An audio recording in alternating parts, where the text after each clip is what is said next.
Once, in a small town in the countryside, there lived a boy named Jake. Jake was 12 years old, and he loved to draw. He had no father, and his mother worked in a bakery to earn just enough money for food. They were poor, but Jake never complained. He always smiled, always dreamed. Jake didn't have real pencils or paper. He used old newspapers and charcoal from the fireplace to draw. He drew birds, trees, people, houses, and dreams. So many dreams.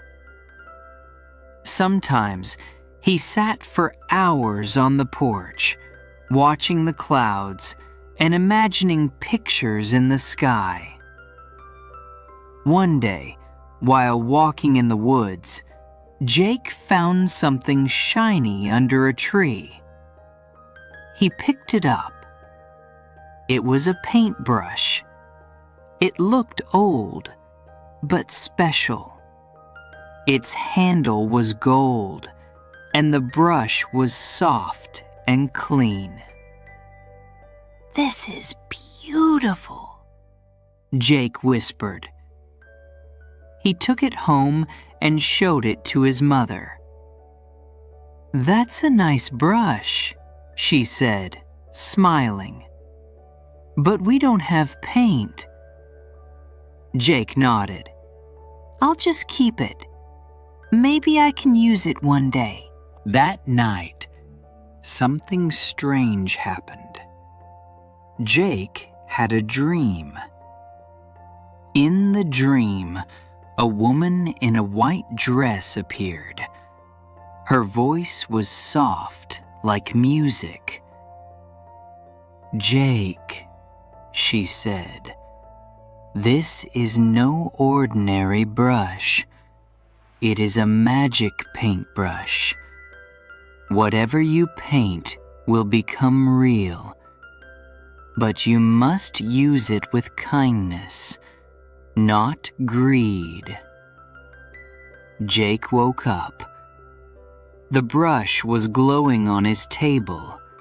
He touched it. It felt warm. He wanted to try it, but he remembered the woman's words. Use it with kindness. So, he thought of something small, something good. He painted an apple on the table. The brush moved like it was alive. The colors appeared without paint. The apple looked real. And then, it was real. Jake touched the apple. It was warm. He took a bite. It was sweet and fresh. His eyes grew wide. "Mom!" he called. "Look!" His mother came into the room and gasped. "Where did you get that?" "I painted it." She didn't believe him, but he painted a rose. The rose came to life too. From that day, Jake painted every day. He painted bread for breakfast, shoes for his mother, a blanket for cold nights. But he never painted gold or money. He remembered the woman's voice. One day, a man named Mr. Collins came to their house. He wore a black suit and drove a shiny car. "I heard you can make things with your brush," Mr. Collins said. "Is it true?" Jake didn't answer. Mr. Collins smiled, but his eyes were cold. "Paint me gold coins. I will pay you," You'll be rich." Jake shook his head. "No, sir. The brush is not for that." Mr. Collins' face changed. "Listen, boy, I can make your life better. No more poor days. Just paint for me." Jake still said no. The next day, Mr. Collins came back with police. They took Jake and his brush. "Where is the gold?" one officer asked. "There is no gold," Jake said. "I won't paint it." They locked Jake in a small room in Mr. Collins' house. The brush was kept in a glass case. Jake sat on the floor. He was not afraid, but he was sad. He missed his mother. He missed freedom. At night, the woman from his dream came again. "Jake," she said, "you stayed strong. Now you must be wise." Jake woke up. He saw the window. It was open just a little. A plan formed in his mind. He waited until morning. When the guard brought him food, Jake asked, "Can I paint something small, please?" The guard laughed. "One picture won't hurt." He gave Jake the brush and paper. Jake quickly painted a bird with strong wings. As soon as he finished, the bird flew off the paper and out the window. Far away, the bird flew to Jake's mother. She saw it and knew something was wrong. She ran to the police and told them everything. The bird led them to the house. By the time they arrived, Jake had painted a door and escaped the room. He ran into his mother's arms.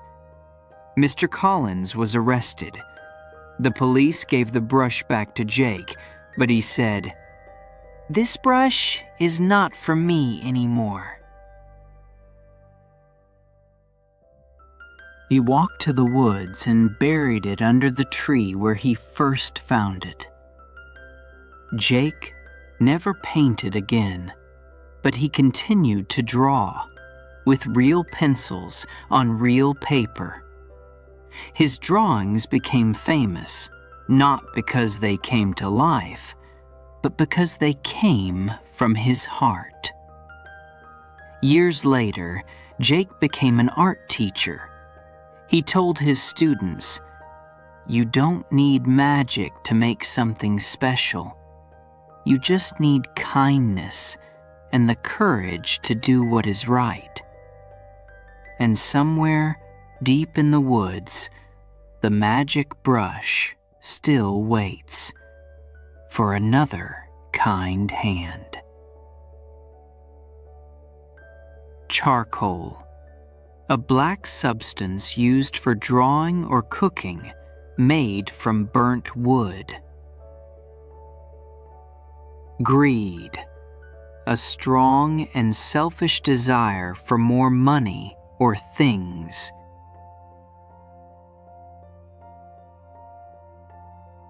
Glowing, giving off light or shining softly.